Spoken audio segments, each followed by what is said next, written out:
G'day athletes, Keith here. Welcome to the Kilted Athlete Podcast. This episode is all about warm-ups. So warming up for your particular activity that you're going to do. And I'm going to be talking about relevant warm-ups, things to consider when you're doing a warm-up, and doing the appropriate warm-up for the appropriate activity. So before we crack on, if this is your first time listening to this podcast, welcome. Thanks for choosing me to listen to.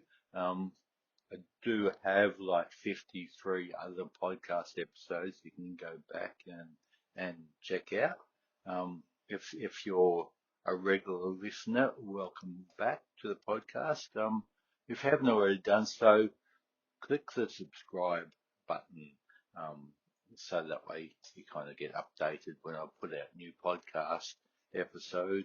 Um, Comment, like, share with your friends if you think this would be relevant to them. So now that I've said that, let's crack on with the episode. So warm up. What is a warm up, and why do we warm up? So essentially, a warm-up is basically preparing yourself for the activity that you're about to carry out. So from a sport or fitness point of view, a warm-up will be physically like preparing yourself for the activity that you're about to do, for exercise, for the sport that you're about to do, whatever. But warm-ups can be in all other things in life too. So um, like a singer would warm up their voice before going on stage. Um, before I play bagpipes, so I'll warm up the pipes so they don't make any like horrible sounds when I crack them out. I also like warm up my fingers, get them all moving so that I can um I can play better instead of just getting out there and like playing and maybe my fingers aren't working as well as they should. So a warm up is just preparing yourself for the thing that you're going to do. But for the context of a fitness based podcast, a warm up is preparing our bodies physically for what we're going to do. And the reason we do that is, look, basically to prevent injury, or to reduce the risk of injury. So not prevent, obviously. Obviously, we can't guarantee we're not going to get injured. There's always a chance of injury with anything physical, but a warm up will definitely help to prevent or to reduce the risk of injury.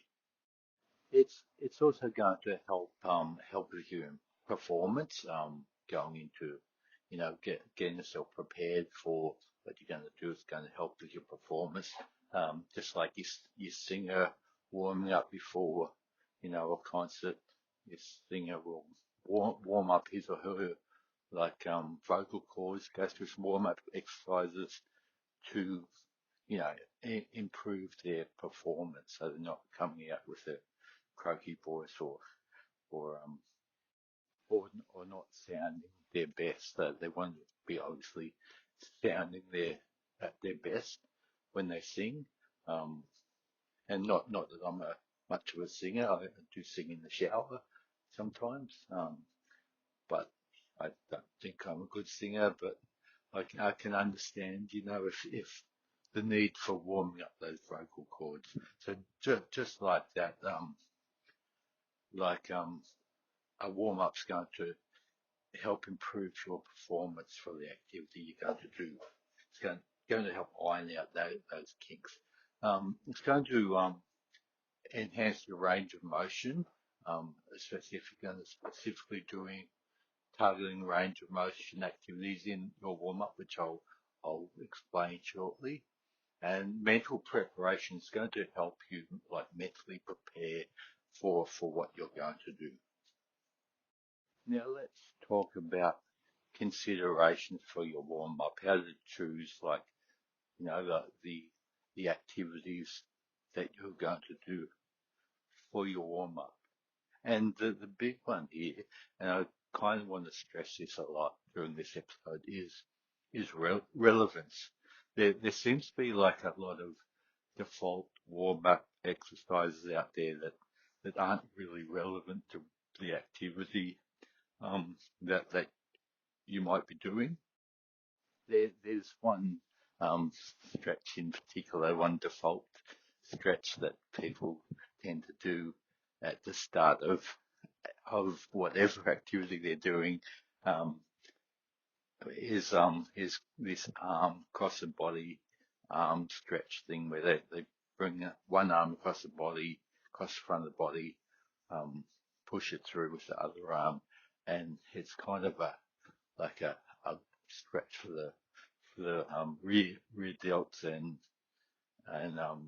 and your back, but it's not really relevant for a warm up for most of the things that we do. Um, so I'm not saying it's a bad stretch or anything because it actually can be quite a good post-exercise stretch. But a lot of people do this like as a default warm up for anything. I see people at the start of running races doing this stretch, like that's part of their warm up, and I'm not sure how it kind of became the default um, warm up, but um, my point is anyway, what the warm up you choose needs to be relevant to the activity that you're going to do. So, going back to the singer, if you're about to go on the concert, go out to your concert and sing, um, you know, playing the piano is not going to be a good warm up for singing. Yeah, anyway, I want to kind of stress that point of relevance. Your warm up needs to be relevant for the activity that you're going to be doing. Another consideration is the duration of your warm up, how long to actually do the warm up for, and that's going to depend on a few things. It's going to depend on the intensity of the activity.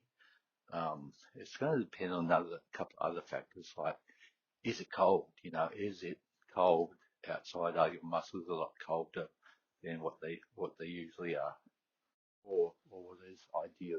Just like um, if you start in the car cold, it's going to struggle a little bit for those first few minutes until it warms up a bit. Back in the olden days when we had olden day cars, you actually had to start your car and let it run for 5 minutes or so before you actually started driving, especially on the cold day, um, because if you started driving straight away, you risk like damaging your engine. Not that I'm much of a mechanic, but I don't think that is as important these days with more and more technology going into cars. But definitely when I first started driving, the first car I had, I definitely had to warm that up significantly. And in a cold climate, that warm up was had to be longer than on a warmer day. Another consideration is your own like injuries, restrictions, like what's going on with your own body. So if you're recovering from an injury, you you you'll need to factor that into your warm up. So if you have a strain or a sprain or you're just coming back from an injury and and that particular joint or muscle requires a bit more extensive warm up to prepare that for the exercise. And the other factor in designing a warm up is range of motion. So essentially, like your range of motion is, you want to be emulating it and maybe even exaggerating a little bit the range of motion that you're going to be going through in that activity. So just like the singer warming up for the concert, the singer would go through their whole vocal range, warming up at the top end of the highest note um, to the lowest note, and like everything in between. So, they'll probably go through, all the songs that they're going to sing and go lean out, like warm up at that highest note and the lowest note. So, the whole range of motion in that vocal range is warmed up. So you kind of, you want to be doing that the same with your exercise warm up, whether you're doing a squat, you want to be working that whole range of motion in your warm up. If you're warming up for a run, you want to go through like the whole range of motion that your legs are going to be going through, and maybe even like exaggerate a range of motion again to so that you're kind of hitting the upper and lower extremes of that range of motion in your warm up. So kind of when you go to do that activity, there's no surprises there. So the range of motion kind of reiterates a bit. That kind of falls into the the relevance factor as well. Like, you want to be going through the relevant range of motion.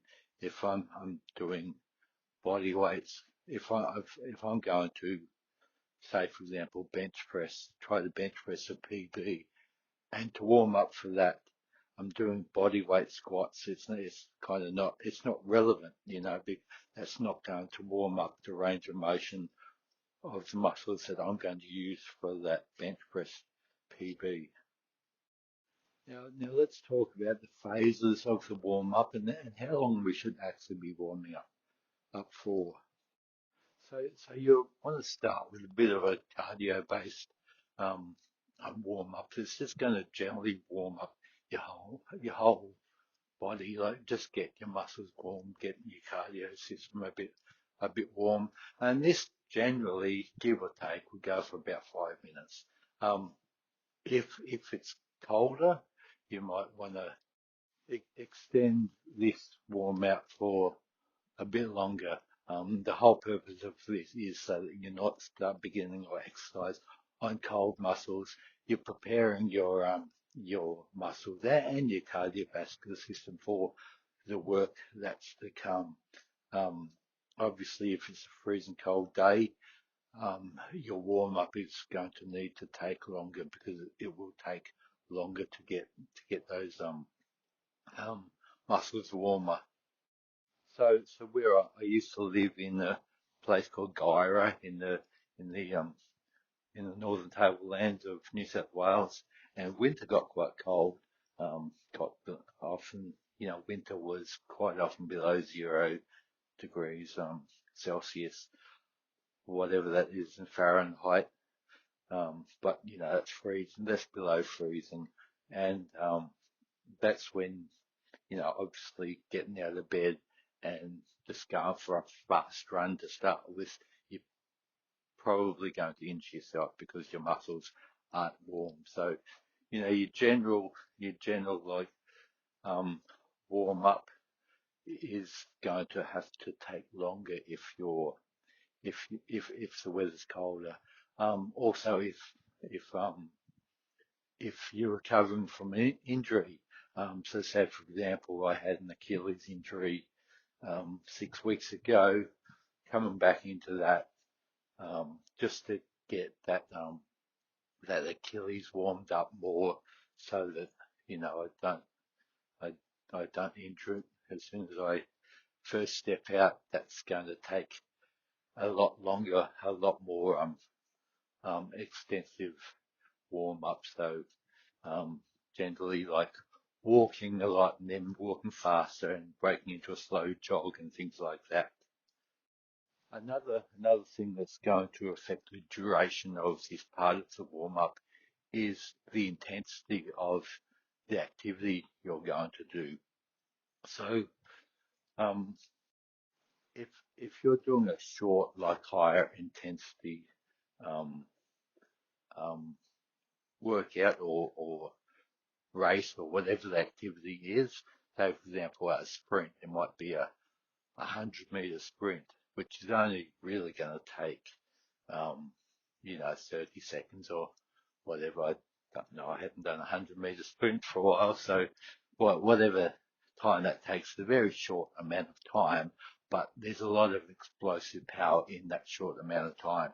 So your warm up is going to need to take a lot longer than, say, if you're just going out for a kind of a relaxing jog. So that first phase of the warm up, um, roughly 5 minutes, but could take longer depending on the temperature, um, your any injuries you might have, and also the intensity of the activity you're about to carry out.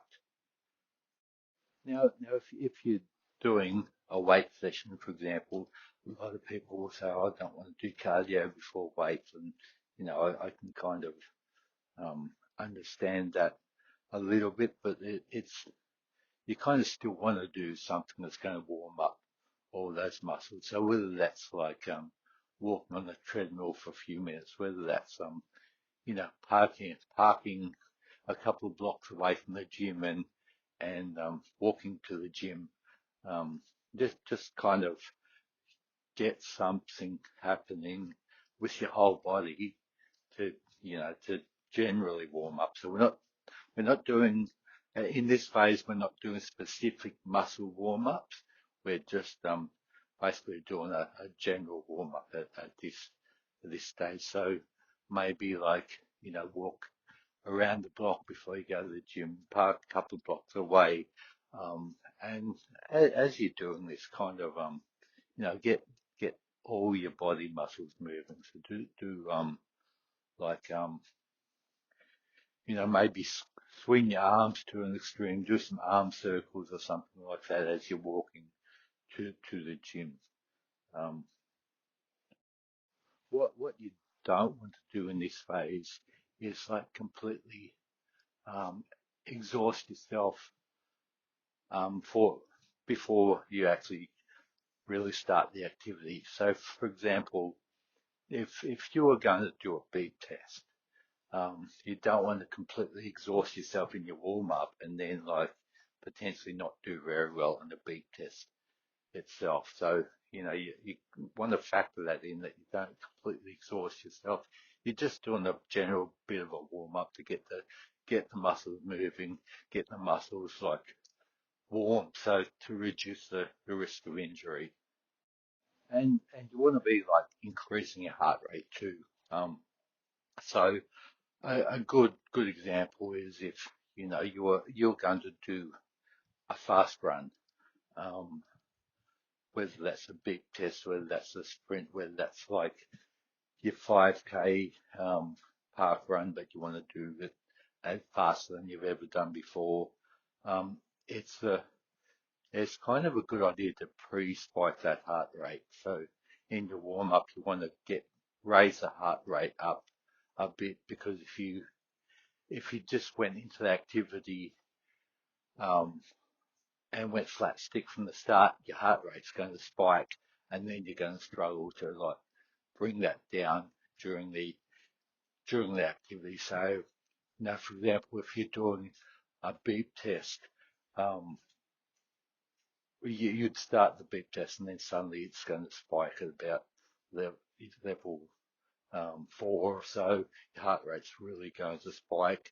If you've kind of like warmed up that heart rate and raised it a bit before the activity, then it's going to come down a bit, and it's not going to go into as much shock when you spike when you start that activity. So I've discovered this many times before. If I go to a park run and I want to run fast, if I wait till the start of the run and go as fast as I can, heart rate's going to spike, and then it's going to be tough to bring that down and get into a nice, steady pace, consistent pace for that 5 kilometer duration. But if I do some warm up activities, some like little sprints and stuff to bring that heart rate up, and then it comes back down again. When I start that run, it's not going to come up as high because it's already kind of come up at high and kind of it's got used to the intensity. So my heart feels it doesn't need to spike as high. So I managed to like maintain that pace throughout the 5Ks a lot easier than if I didn't if I didn't do that warm up. You know, another part of your warm up, and some people add this as a separate part. I generally do it in conjunction with the first part. It's called dynamic stretching. So kind of like going through a kind of muscle range of motion. So when you talk about stretching, you've got two types of stretching. Dynamic stretching, which is essentially going through a range of motion of those muscles, and static stretching, which is the one we kind of think about traditionally when we stretch. Um, Back in the olden days, and look, there's some people that still do this. They do their static stretching before the activity. Not a good idea. That's kind of like asking for injury. But dynamic stretching is just basically like going through the range of motion of what you're going to be doing. So dynamic stretching might be like, say, for example, if you're going to do that big test, doing things like um, high knees and boost the glutes kind of thing. Um, Kind of skipping, like skipping is a good one. Bring those knees up high, so you go into those extremes of that range of motion. Leg swings, arm circles, um, especially if you're doing like upper body kind of of movement, like a bench press, things like that. Your arm circles are quite good. Now, you know, like I said, some people do the specific aerobic warm up and then they do the dynamic stretching um, after that. I kind of often combine the two. So, you know, I'll do my arm circles while I'm doing some kind of cardio warm up. Just I'll be doing like, you know, high knees and skipping as part of that too. I kind of combine the two, but you do you if you want to do them as two separate things, um, up to you. And the third phase is your activity specific movement. So that's emulating what you're about to do. So, for example, if you're bench pressing, you want to be warming up those chest muscles. You want to be warming up the shoulders, the triceps. If you're squatting, you want to be, you know, warming up those leg muscles. And look, the the way to do this is simply to do do the same thing but with lower weights, or the body weight version of the same exercise. So, for example, if you're doing barbell back squats, you might warm up just by doing some body weight squats. You might warm up with empty bar. Same again with bench press. You might want to do a few push-ups just to um, you know, work on that specific range of motion to warm yourself up before you load a heavy bar up. Um, so once again, this needs to be relevant. You know, if you're doing body weight squats to warm up for a bench press, it's not relevant. You're not warming up the appropriate muscles. Um, so yeah, the body weight version of the exercise is quite a good warm up.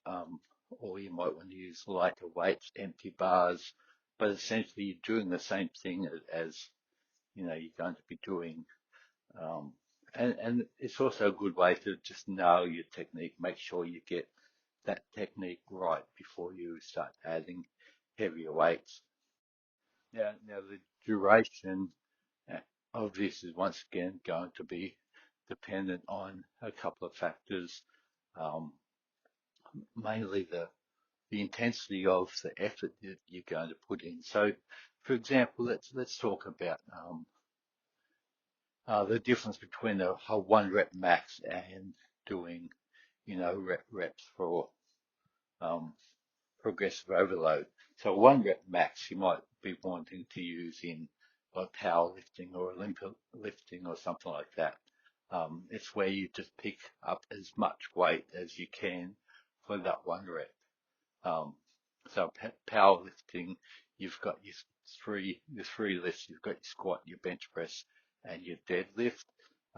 You get 3 attempts at each, and your best successful attempt is added together to get your total. So what you're essentially trying to do with each lift is try to lift as much weight as you can.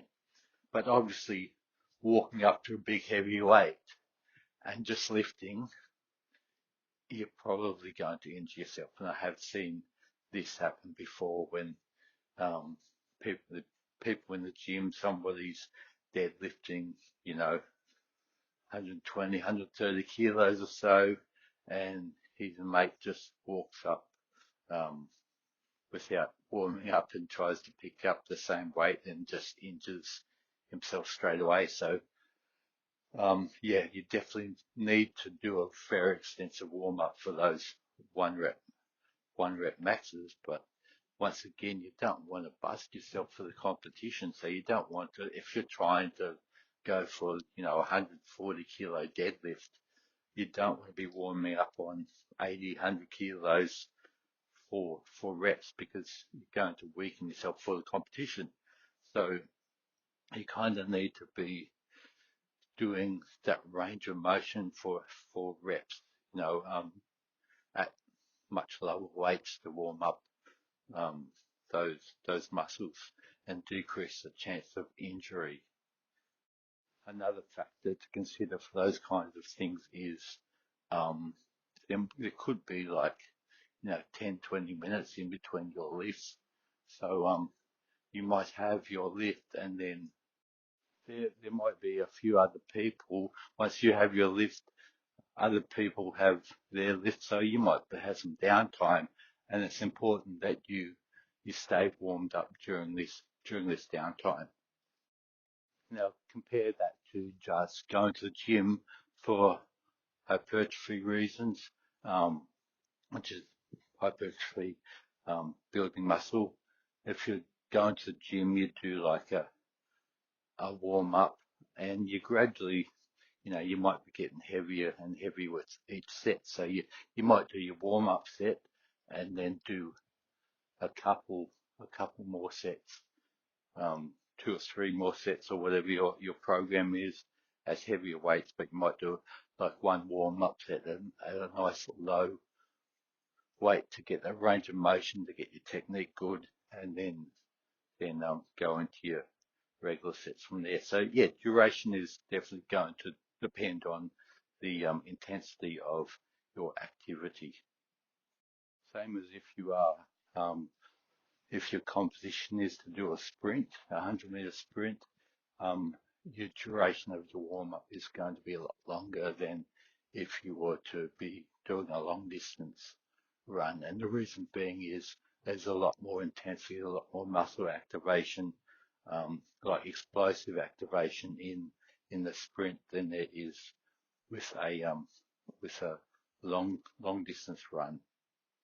So with your distance run, because you're starting at a slower pace, um, so it's not as explosive.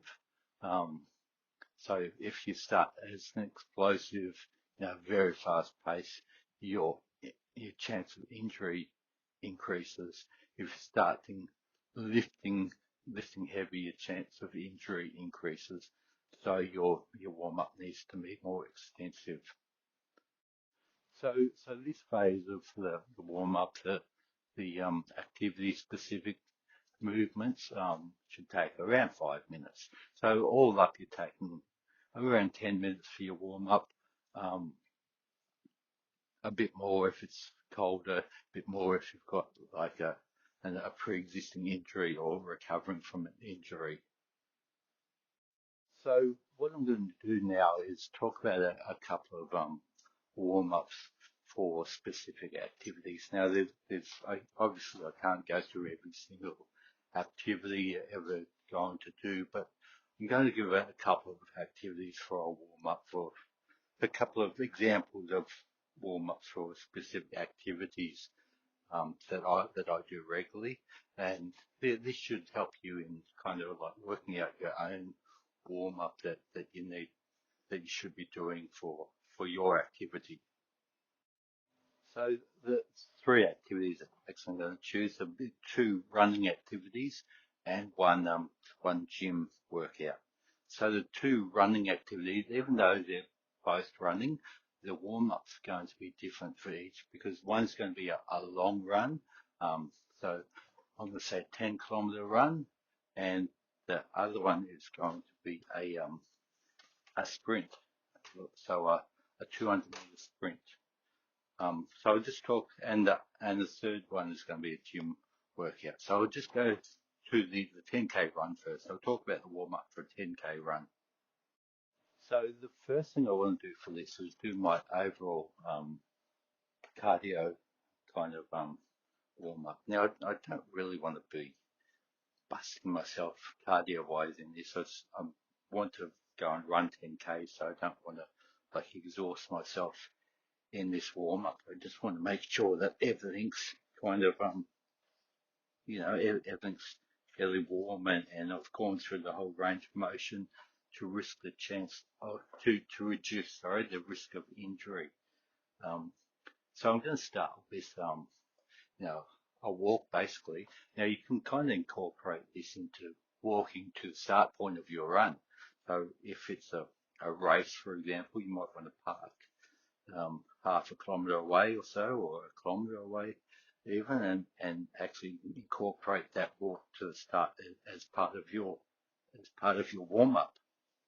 Um, and you might even want to do a bit of a slow jog. Once if you parked a kilometre away, you might want to kind of walk for 700 metres and then just break into a slow jog to get to the start. And it depends on how fast you intend to run this race. But yeah, if I park a kilometre away, I might walk the first 700 metres or so and just do a slow jog to the start. That's going to bring my heart rate up a bit. It's also going to kind of help the get the leg muscles woken up. Now from there, once I get to the start, I'm going to do my range of motion drill. So I'm going to be like doing a couple of little jogs, a, a few skips, bringing the knees up nice and high, just to get that range of motion happening in just to recreate the range of motion that I'm going to be doing. Um, I'm not going to like be doing lots of boots to glutes, and I'll do a little bit of it, but um, because this is it's a long run, it's a 10-kilometer run. I'm not going to be starting flat out like I would be with a 200-meter sprint. Um, so I guess you could say the warm up is going to be a lot less intense, um, and probably a lot more relaxed. Now, if I did intend to start off quite fast, then I'd do a few sprints, um, or just either sprints or like a 400 or 500 meter run to get the heart rate up, um, to give it a chance to like pre-spike, to get used to being up that high, so it's not such a big shock when I do start that run um, at a bit faster pace. But if you're just intending to go for this run and just like ease yourself into it and not start off too fast, this isn't essential then, because basically you're giving yourself, probably the first half of the 10K race, the first 5Ks to get used to it, and then you might go a bit faster in the back half of your run. So in conjunction with all this, I'm kind of going to be walking around lots, just to keep moving. So you'll often see me before a running event, just walking around. So I've kind of done my warm up, but I'm not going to stand there and wait. I'm going to be walking around, um, to keep moving, to keep myself warm.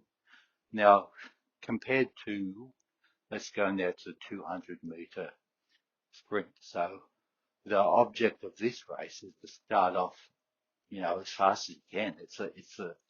It's a sprint. So, you've only got,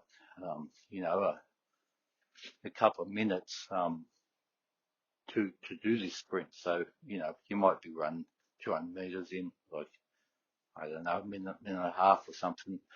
Um, so you're actually starting off really intense. So your warm up's going to start the same. You're going to park, you know, a fair distance away so you can walk to the event. And then you're going to start your kind of your cardio workout, your cardio warm up, by, you might pick like a 50-meter track or something. You might jog to one end, walk back, jog to one end again and walk back. Do this a few times. And then you might be sprinting to one end, jogging slowly back. So gradually upping the intensity so that your heart rate and your muscles are getting more used to this high intensity. Um, so then, so you gradually do these faster and faster, the sprint and jog back, until you're about 80% of your pace sprinting, jogging back. And then you'll do your range of motion activities. Now I often incorporate, like, alternate the two. So I might do like a couple of sprints, and then I'll do a couple of range of motion things and go back to a couple of sprints. Um, but you can do like your cardio warm up and then your range of motion if you like. So for range of motion, I'm doing things like skips. I'm bringing the knees up nice and high when I'm doing these skips. When you're sprinting, your your your legs are going through like a much bigger range of motion. So it's important to get these knees up, um, in your, some people do, like run along to a high knees. I prefer to do skips where you actually like getting that knee up nice and high. And then you've got things like your boots to glutes, which is like the other end of the range of motion of that, like kicking basically your heel to your bum, um, to get the other end of that range of motion. So you might do like um, skipping to one end of your track and then like um, jogging back and skipping again, jogging back, and you might do boots to glutes to one end, jogging back. Um, Another good one is like your they call them grapevines, which is kind of like a sideways run where you're crossing like your feet over. Um, so you walk running sideways down the track, crossing your feet over, and then doing it obviously same on the way back, facing the same direction. Obviously, don't turn the other direction because you'll be effectively doing the same side. So make sure you alternate sides when you do things on one side. So you're building up the intensity, keeping that heart rate kind of like um, elevated, warming up that heart rate. It's the whole process is more intense than your long, slower run. You kind of, really need to be emphasizing range of motion. And also with your range of motion, especially when you're running, especially with a sprint, you're using your arms a lot, using your shoulders a lot. Um, in your range of motion. So don't forget your shoulders. Um, Kind of like pump them through, and that's a good one to do with the skips as well. Kind of pump your arms through as you're doing the skips to warm up those shoulders as well. You use the shoulders a lot on a longer run too, but your range of motion isn't as extreme. Um, on your longer run, it's more endurance than strength with your with your shoulders. So if you're running, long distance, you might find like after 7Ks or so, your shoulders really start aching, and that's from like holding your arms in that position. With a sprint, you're really going to be pumping those arms through, so you use much more range of motion and power. So don't forget to warm up those arms and shoulders as well. So yeah, the difference between your long run and your short sprint is a lot more in, intensive, a lot more or I guess thorough, and yeah, will take longer. It's important too with your shorter run, especially if you're waiting around to start the event. You maintain that warm up condition. Don't go you know, doing your warm up and then just sitting down for 10 minutes before your event starts. Make sure if there's a delay starting the event, you continue, you maintain that warm up status. Um, yeah, so moving on from running, I'm going to talk about weights now. So I'm just going to talk about doing a general workout, a general all body workout. Um, but you can kind of mix and match to suit. So once again, you kind of need to do even though it's a weight session, you kind of need to do the cardio part of this because you want to be getting that heart rate up and just getting all over, getting your body moving. Um, so you don't really want to be hit just walking to the gym and start lifting weights straight away. Um, he kind of, like I said, park a little bit further away from the gym, whatever. Um, so what I'll often do is I'll find like the park the furthest away from the gym door, which forces myself to walk to the gym. Um, and then I might do some sort of a bit of a slow jog or walk on the treadmill, or I might use the one of the cardio bits of equipment. I don't go hard on these things because if I'm just if the purpose of the workout is weights, I want to focus on weights. I don't want to bust myself doing cardio before this. So this might be, you know, this might take 4 or 5 minutes, depending how far away from the gym front door I parked. Um, yeah, but I've generally increased that heart rate a little bit. So I haven't parked right at the front door of the gym and just got straight out and started lifting weights. So I've kind of prepared that my body a bit.